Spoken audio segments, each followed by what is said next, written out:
सच्चाई का इनाम। बहुत समय पहले एक छोटे से गांव में अर्जुन नाम का एक लड़का रहता था।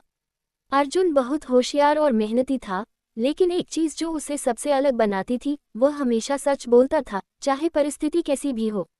गांव के सभी लोग उसे पसंद करते थे। वे कहते, अगर अर्जुन ने कुछ कहा है तो वह जरूर सच होगा। अर्जुन का सपना था कि वह बड़ा होकर राजा के दरबार में नौकरी करे और अपने माता पिता का नाम रोशन करे। एक दिन गांव में खबर फैली कि राजा एक नए मंत्री की तलाश कर रहे हैं। मंत्री बनने के लिए एक प्रतियोगिता रखी गई थी। जो भी प्रतियोगिता में सफल होगा वही मंत्री बनेगा। ये सुनकर अर्जुन बहुत उत्साहित हुआ। वह सोचने लगा, अगर मैं इस प्रतियोगिता में जीत गया तो माँ बाबा कितने खुश होंगे। अर्जुन ने अपनी तैयारी शुरू कर दी। प्रतियोगिता 3 चरणों में होने वाली थी: बुद्धिमानी, ईमानदारी और साहस की परीक्षा। प्रतियोगिता के दिन गांव से बहुत से लड़के और लड़कियां राजधानी पहुंचे। पहले चरण में राजा ने सबको एक एक प्याला दिया। प्याले में पानी भरा था और राजा ने कहा, तुम सबको इस प्याले को बिना गिराए महल के 7 बागों का चक्कर लगाना है। जिसे पानी गिराते हुए पकड़ा जाएगा वह प्रतियोगिता से बाहर हो जाएगा। सभी ने प्याला हाथ में लिया और चल पड़े।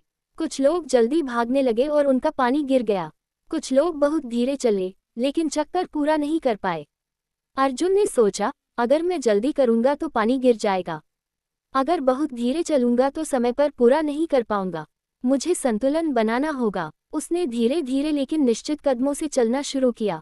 वह ध्यान से देखता, कहाँ जमीन ऊबड़ खाबड़ है, कहाँ फिसलन है। उसने बिना पानी गिराए 7 बागों का चक्कर पूरा कर लिया। जब वह वापस पहुंचा तो राजा मुस्कुराए। अर्जुन पहला चरण पास कर चुका था। अब दूसरा चरण शुरू हुआ। राजा ने सबको एक एक बीज दिया और कहा, इन बीजों को घर ले जाकर बोओ और 3 महीने बाद वापस आकर दिखाओ कि तुमने कितना अच्छा पौधा उगाया है। अर्जुन भी बीज लेकर घर आया। उसने अच्छे से मिट्टी तैयार की, बीज बोया, रोज पानी दिया, धूप में रखा, लेकिन हफ्ते बीतते गए और बीज से कुछ भी नहीं उगा। अर्जुन परेशान हो गया। वह सोचने लगा, क्या मैं बीज बदल दूं? अगर कुछ नहीं उगा तो राजा मुझे हटा देंगे। लेकिन फिर उसे अपनी माँ की सिखाई एक बात याद आई, सच का रास्ता मुश्किल हो सकता है, लेकिन अंत में वही सबसे बड़ा इनाम देता है। अर्जुन ने तय किया कि वह झूठ नहीं बोलेगा। 3 महीने बाद वह खाली गमला लेकर राजधानी गया। वहां उसने देखा, बाकी सभी प्रतिभागियों ने सुंदर सुंदर पौधे, फूलों और पेड़ों के गमले लेकर आए थे। अर्जुन का दिल धड़कने लगा, लेकिन वह डटा रहा। जब राजा ने उसका खाली गमला देखा तो सब हंसने लगे। राजा ने सबकी बातें सुनी, फिर मुस्कुराते हुए कहा, सभी लोग सुनो। असली मंत्री बनने के लायक वही है जो ईमानदार हो। मैंने जो बीज तुम सबको दिए थे वे उबालकर मारे गए थे। उनमें से कुछ भी उगना संभव नहीं था। इसका मतलब जिसने भी पौधा उगाया उसने नया बीज लगाया। केवल अर्जुन ही सच्चा निकला। पूरा दरबार तालियों से गूंज उठा। अर्जुन ने दूसरी परीक्षा भी पास कर ली थी। राजा ने कहा, अभी आखिरी परीक्षा बाकी है। उन्होंने अर्जुन को एक सुनसान जंगल की ओर भेजा और कहा, वहां एक बड़ा रहस्यमय पेड़ है। उसके नीचे से एक खास पत्थर लाना है। लेकिन ध्यान रहे, जंगल में कई डरावनी आवाजें आएंगी। तुम्हें डरना नहीं है। अर्जुन ने साहस बटोरा और जंगल की ओर बढ़ चला। रात हो चुकी थी। पेड़ों के बीच से अजीब अजीब आवाजें आ रही थी, कभी शेर की दहाड़ जैसी, कभी डरावनी फुसफुसाहट। लेकिन अर्जुन ने सोचा, डर से भागना आसान है, पर मैं सच्चे दिल से आगे बढ़ूंगा। उसने अपने आप को समझाया और कदम बढ़ाते रहा।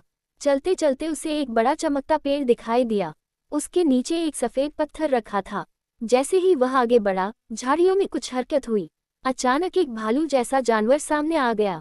लेकिन जब अर्जुन ने ध्यान से देखा तो वह केवल लकड़ी का पुतला था जो रस्सी से बंधा था। डराने के लिए जाल बिछाया गया था। अर्जुन ने हिम्मत दिखाई, पत्थर उठाया और खुशी खुशी महल लौट आया।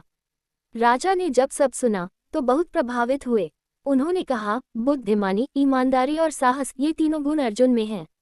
इसलिए मैं उसे अपना मंत्री नियुक्त करता हूँ। अर्जुन के माता पिता की आंखों में गर्व के आंसू थे। गांव के लोग भी खुशी से झूम उठे। अर्जुन ने हमेशा सच्चाई का रास्ता अपनाया और आज वह सफल हुआ। कहानी की सीख, सच्चाई, धैर्य और साहस हमेशा सफलता दिलाते हैं। चाहे कितनी भी कठिनाइयां आएं, जो सच के रास्ते पर चलता है, अंत में वही जीतता है।